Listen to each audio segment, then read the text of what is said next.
Hi, my name's Tony and I'm from the Sup Company, and I'm here to tell you a little bit more about the all-new One Edge 3.0.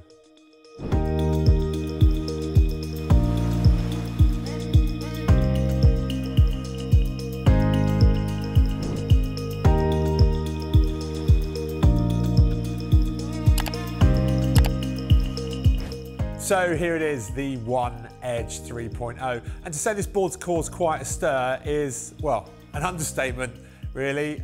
We've had a lot of questions about it. I know that in the stand-up paddleboard forums around the world, there are more than one or two people asking about this board and very, very keen to learn more. Kenny in Japan has had a lot of success on it already, and that's not only with race results, but that's also with local paddlers as well, passing really with their hard-earned money and investing in this board. And that really is testament, one, I would suggest to, One's overall ethos and their design principles and how they really look for kind of gaps in the market and are prepared to, try new things. They're a relatively agile brand in that they can go off and do those things. And Angie and Jacko aren't shy in that respect. Ben Taji, their designer, is really, really on point, and they've taken an awful lot of learning that's been done with the Edge Pro 2.0, and you can check out our review on that board up there in a couple of different sizes. The tail on that board in particular really, really stands out and makes it very, very focused for flat water. It makes it very, very quick. And what they've managed to do here in replacing the outgoing Edge 2.0 with this, the third generation, the third iteration of that board, they've made this board quicker. It delivers a much, much better all-water experience as a result, and it really, really is a lot of fun. This particular model here, this is a 14 by 25.5 inch wide version with 282 litres of volume in the dynamic carbon glass mix construction. It actually tips the scales in at only just 12.2 kilos, which is exceptionally lightweight for a performance board in this construction.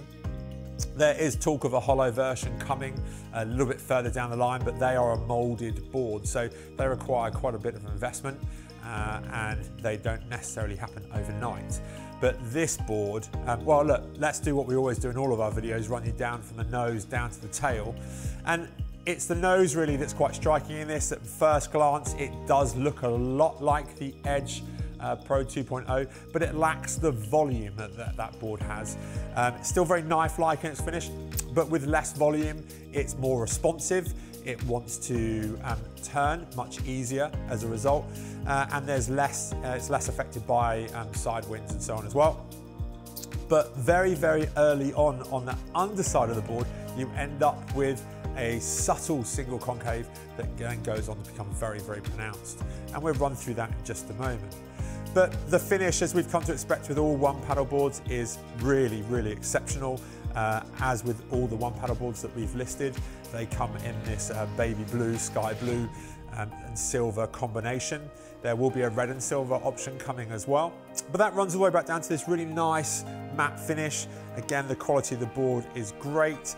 You have a Gore-Tex vent here, and then there is another in the tail there, allowing the EPS and foam core to any gas that builds up to escape quite easily and effectively.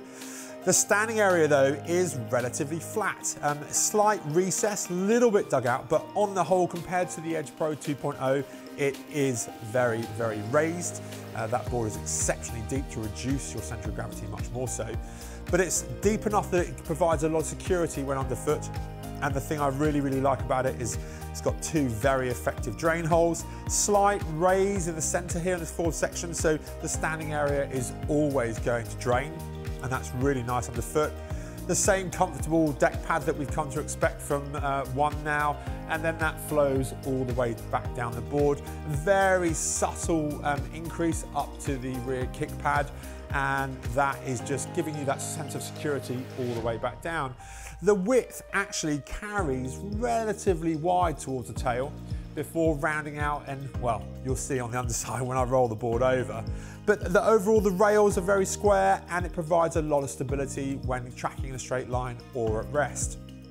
But let's take the board and roll it over onto its rail so you can see the underside.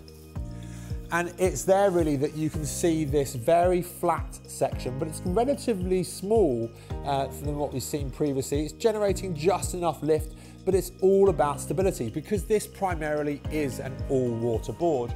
And the board here, just after this coloured section, really does transition very, very quickly, but also very deep single concave running all the way down to the tail. Quite pronounced flat sections here that are still providing lots of lift and secondary stability, but nice, smooth, rounded rails. That deep concave runs all the way down to almost the fin box. And compared to the Edge Pro 2.0, the tail is where it really shines. And what they've managed to do here is actually reduce the wetted surface area towards the tail. It helps with tracking no end. And that's one of the things that we've certainly seen with the Edge Pro 2.0 is just how well that board tracks. It's arrow-like almost. But that runs all the way down to the back there. And that hint, if you like, almost more than a hint, that kind of statement tail that we've seen on the Edge Pro 2.0 has been transitioned into this, and it's almost been cut short. And that means that there's more stability in the tail of this board, but also that if you are out playing in small waves or you're on an all-water course, there's a lot more stability there, but it's still really, really responsive. Overall, if you are looking for an all-water board that does it all, and to be honest with you, with very little compromise, because this isn't much slower in terms of overall glide that we've seen with the exceptionally fast Edge Pro 2.0. If you are looking for that board that really does it all, that almost one quiver type board, then yeah, the Edge 3.0 is well worth a look. We've got a multiple selection of sizes here at the shop for demo, as we have, well, it complements really this huge demo fleet that we have here, but it's well worth a look and really, really worth a try if you're going to come down and visit us. Thanks for watching our video. If you've got any questions about what you've seen, why not give us a call in the shop or head over to thesupco.com. If you want to see our next video, take a look up here. But if you want to stay up to date with all of our videos, then why not hit the subscribe button up here and knock on the notification bell.